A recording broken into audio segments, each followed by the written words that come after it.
大家好，今集我哋繼續響 Nottingham NG4 嗰度睇樓。今次我哋有以下目標：層樓要後生過我朋友嘅，裏邊要3房2廁，最好咧就購物方便，最後價錢咧就要 under 呢個嘅25萬鎊。另外我仲會去到 Burton Joyce NG14 一個新嘅樓盤，睇一個5房嘅示範單位。雖然咧就未必買到，不過睇下都好。睇片之前提下大家記得 like、subscribe 同埋 share， 撳埋個鐘掣，仲要用 Super Thanks 支持我。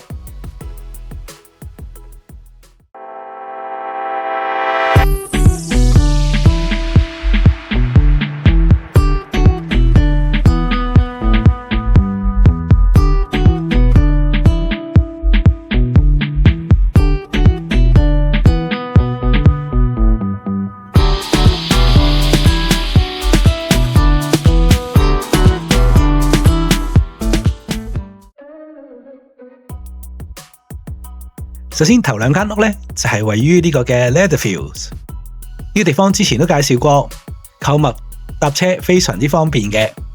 不過個整體嘅區域嘅評分咧就唔算高啦，主要都係以橙紅色為主。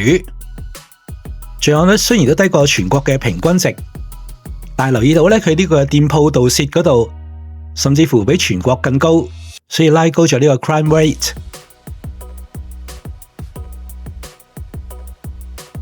第一個單位係 terrace 嚟嘅，即係排屋，樓齡咧就接近20年。佢位置就屬於一個比較寧靜嘅區域，所以揸車出返去 town 嘅時候，都會稍微轉折少少。不過咧就相對寧靜。佢單位係有775尺，屬於一個比較實用型嘅3房單位。首先我哋就睇下呢個嘅 living room， 因為比較接近正方形嘅設計。擺放家私就相對容易，地下咧係木紋地板，亦都比較新淨，保養得宜。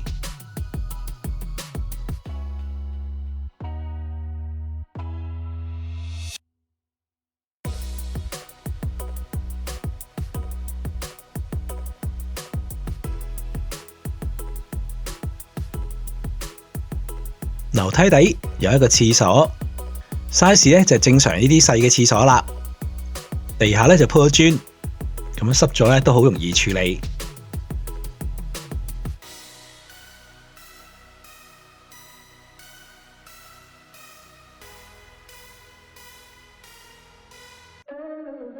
一個半開放式嘅廚房，以白色為主調，雲石紋嘅台面，整體咧都保養得幾好。即係略嫌佢嘅設計會稍為咧係舊咗少少 ，size 都幾大，有好多櫃擺嘢。另外 agent 表示佢已留低晒而家嘅洗衣機、洗碗碟機同埋雪櫃。不過咧其實咧已經係有少少舊噶啦。天花咧就係射燈。如果對室內設計冇乜好大嘅 concern， 可以話繼續 keep 翻成個廚房。而呢邊就係飯廳 ，size 咧啱啱好可以擺到一張4人台。隔籬就係玻璃大門出去後花園。我哋睇埋個花園先。呢個 size 咧就叫做細細地，就啱啱好啦。有部分位置咧做咗磚，另外有一細級出去呢一個嘅人造草皮部分，買咗翻嚟咧都唔需要特別打理啦。跟住呢度咧係有個後門嘅，可以行出去外邊，然後就接到呢間屋附設嘅車房。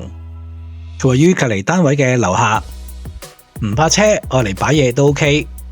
呢個時候上樓上睇下，首先樓梯一上嚟嘅時候，側近咧就會係一個嘅儲物室。打開嘅時候就見到水缸，相信佢係用呢個嘅儲水式熱水爐啦。所以實際上我嚟擺嘢嘅地方咧，就只係得上邊嗰橛少少位。細房咧就愛嚟做工作室啊，或者呢個嘅單人房都比較適合。望出去咧就見到佢嘅花園同埋停車場嘅位置啦。地磚咧都算新淨，個人覺得咧唔使換噶。跟住隔籬間房方向咧都係一樣，個 size 係大啲，可以擺到雙人床。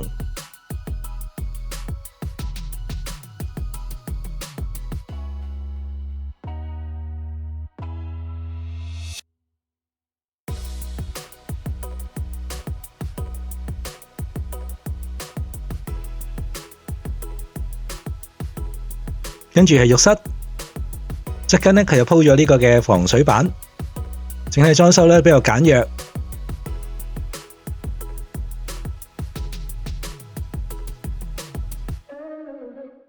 另外就做咗木紋地板，櫃門等等都保養得宜。最後去睇下大房，首先門口嘅左手邊已經做咗呢個嘅入牆衣櫃。所以打開門口咧，就成咗一個直線，觀感唔錯 ，size 都 OK。不過個牆紙咧就未必啱個人嘅心水啦。唯獨有一個問題，大家可以聽下。係冇錯，就係每行一步嘅時候都有啲嘅聲，可能需要翻開地氈處理一下地台。呢樣嘢扣少分。望返出去咧係街景，相對都算開揚嘅。而最重要嘅就係佢仲有呢個嘅 shower room， 裏面有個企缸同埋有個洗手盆，呢個絕對係加分位。整體嚟講，我覺得咧除咗呢一個嘅地板有少少問題之外，普遍咧都 keep 得幾新淨。佢嘅開價就係215000鎊，呢一個 size。配合埋比較新淨嘅內裝，佢整體開質咧亦都恰到好處，滿足到唔少人嘅 criteria， 而且仲有埋車房，亦都因為咁，所以好快咧就已經賣出咗。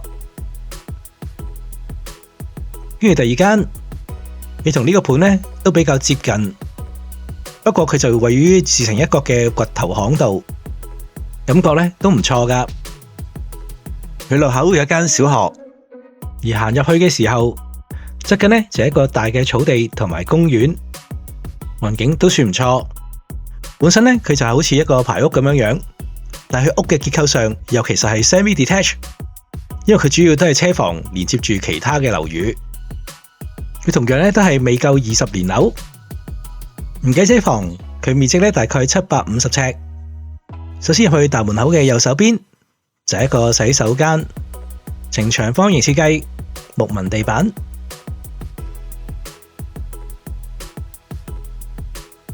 跟住呢就係廚房同埋 dining room， 整體櫥櫃都係新淨嘅，不過配色上面可能就有啲舊啦。不過呢啲可能 wrap 翻一啲新嘅顏色上去，感覺已經唔同晒噶啦。佢喺廚房嘅另一邊就係呢個嘅飯台位，唔算好大，不過呢應該都啱啱擺得到呢個4人台嘅。佢做咗呢個嘅黑板牆身，如果你粉筆嘅話咧，喺上面畫下嘢，間唔中咧換下主題都幾得意。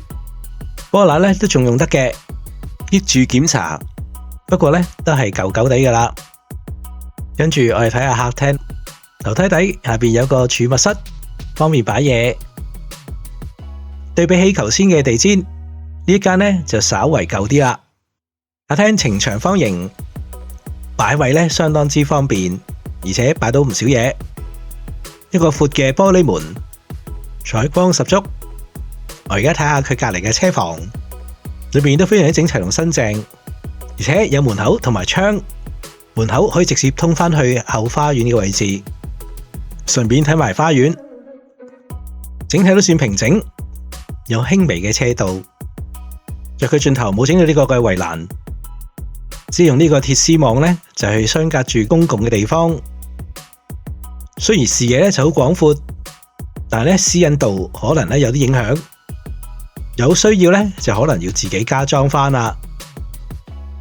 我哋行上樓上先，首先咧上到樓梯就會見到洗手間，洗手間咧保養都得宜，尚算新淨，可能油下油啊咁樣樣咧就應該 OK 嘅啦。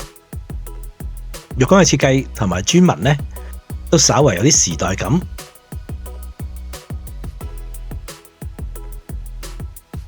洗手間隔籬就有呢個嘅儲物室，順便望一望，跟住又睇下間大房先。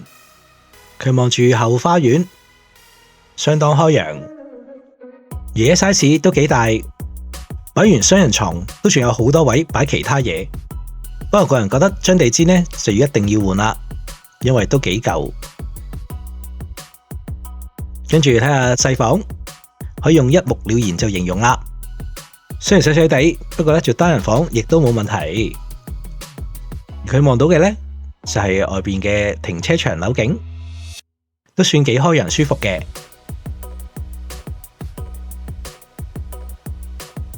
睇埋隔籬大啲嗰間房，足夠擺到雙人床。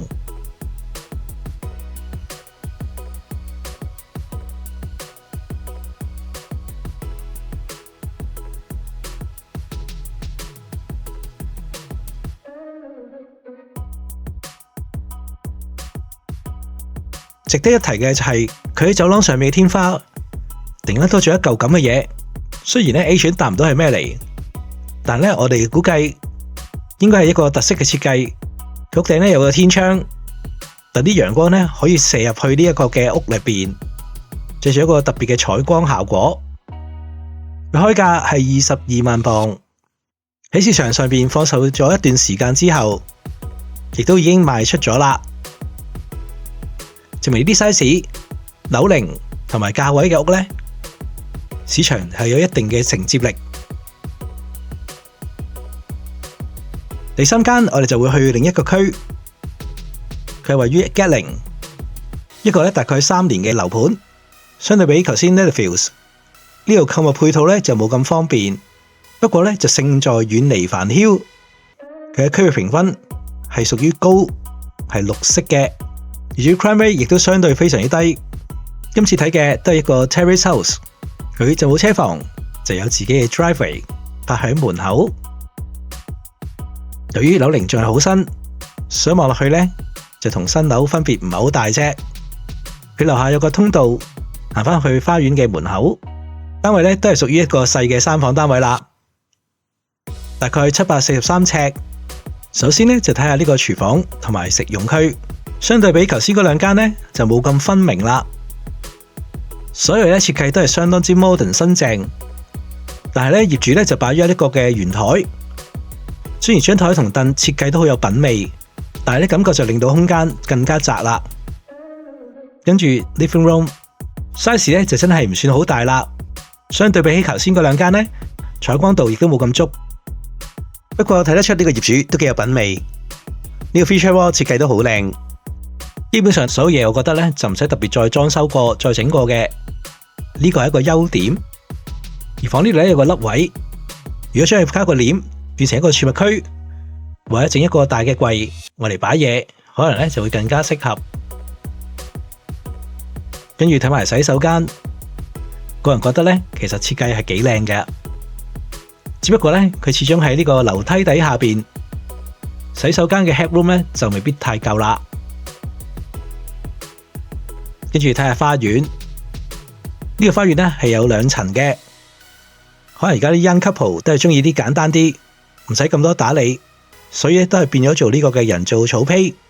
跟住呢就係有幾級樓梯，就行落去下一層，鋪晒磚，就係一個 gathering 嘅區域。夏天嘅時候坐喺度曬太陽，或者約埋班 friend 喺度飲下嘢，都幾舒服寫意嘅。我哋沿住樓梯上去睇間細房先。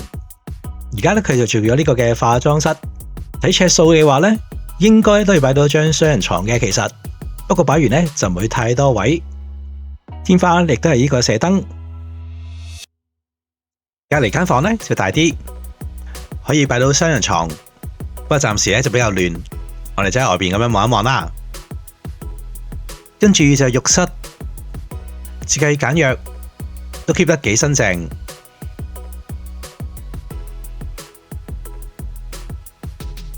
最後我哋睇埋主人房 ，size 呢就大啲，相對空間感呢就闊好多。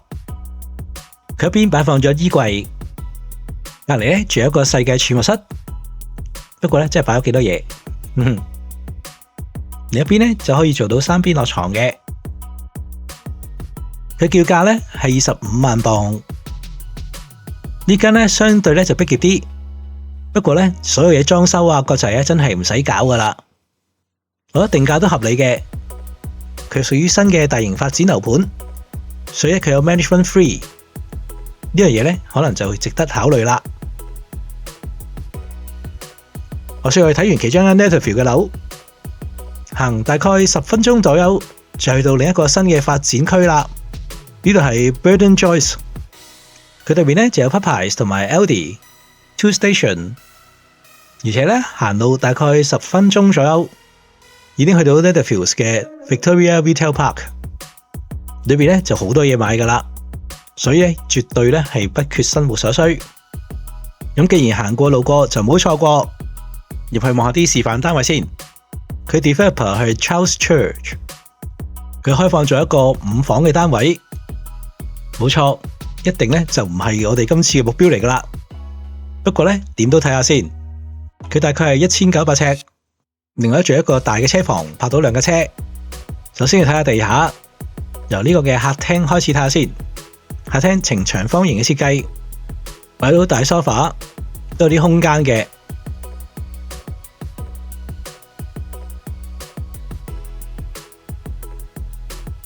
跟住係地下嘅洗手間，size 會比我頭先睇嗰啲咧就會大啲。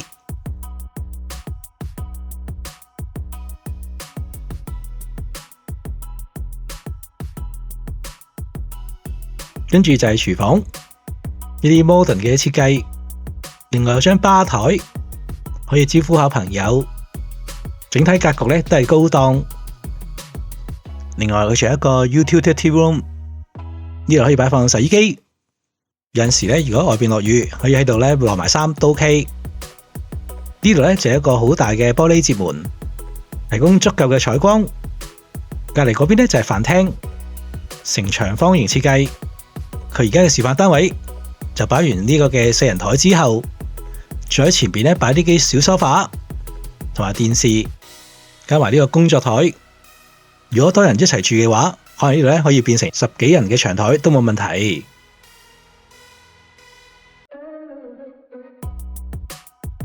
樓梯底咧，佢都係一個嘅儲物室 ，size 咧正常啦，唔算特別大。跟住我哋開始上樓上，睇下其中一間房先。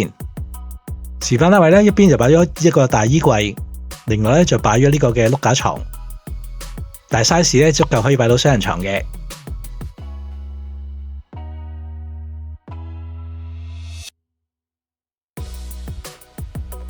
另外呢個全屋最細嘅房咧，佢就做咗呢個嘅娛樂室，可以坐喺度睇下電視，望落 size 咧雙人床都冇問題。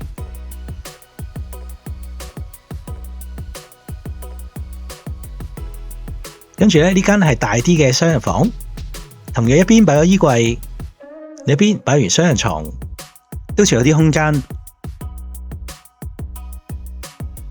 之後佢仲有一個套廁添。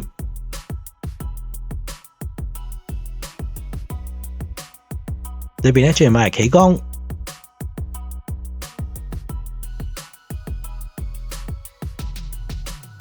外邊都有2個儲物室，其一個咧就擺咗水缸，側間咧仲有少少位去擺下啲雜物嘅。轉個彎佢就係廁所，浴室 size 咧就唔算特別大，屬於一般嘅設計啦。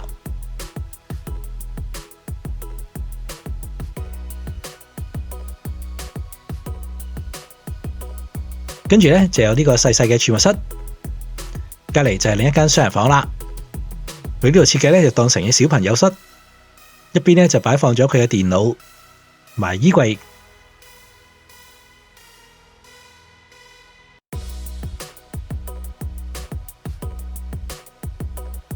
之後就要望下呢間房啦，因為呢間就係主人房，就最闊落噶啦。而且唔單止咁樣樣，裏邊咧仲有一個衣帽間。喺度擺衫換衫，甚至乎仲有一個化妝室都冇問題。